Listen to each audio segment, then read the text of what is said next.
Beaucoup associent la grandeur au bruit, à l'apparat, à l'excès. Ils pensent que pour être vu, il faut briller, que pour être respecté, il faut impressionner, que pour être puissant, il faut dominer.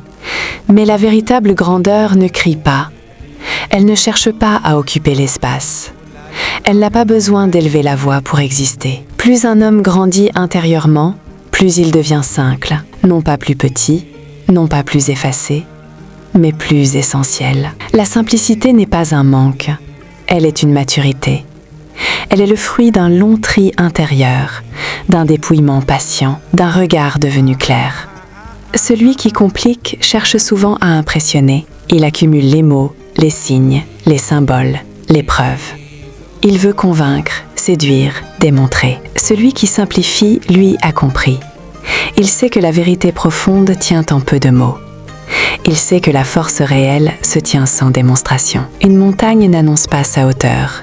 L'océan ne proclame pas sa profondeur. Ils sont, simplement, et cela suffit. Le roi accompli n'a pas besoin de décor. Il peut se tenir dans un désert vide et rester souverain. Il peut marcher seul, sans perdre sa stature. Sa couronne est invisible, car elle ne repose pas sur l'or, mais sur l'intégrité.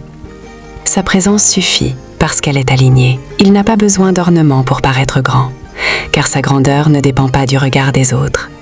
Elle vient de l'intérieur, d'un centre stable que rien ne peut ébranler. La simplicité affine la parole, moins de phrases, plus de densité. Chaque mot devient choisi, pesé, habité. Un regard peut remplacer un discours. Un geste peut porter plus qu'un long argument. Une décision claire vaut mieux que 1000 hésitations déguisées en réflexion. Voilà la maturité. Aller droit à l'essentiel, sans détour inutile. L'ornement rassure l'ego.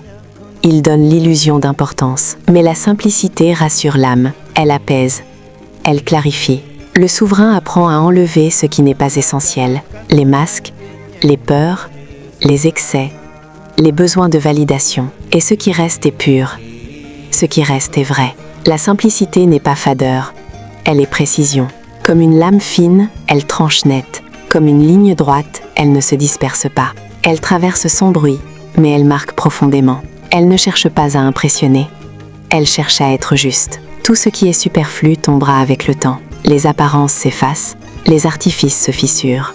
Ce qui est essentiel, lui, demeure. La simplicité du roi est le sommet du chemin, car elle est le signe d'une force devenue paisible. J'ai appris que la grandeur véritable est silencieusement simple. Ce qui est essentiel n'a pas besoin d'excès. Ce qui est vrai n'a pas besoin de bruit. Ce qui est grand n'a pas besoin de se montrer.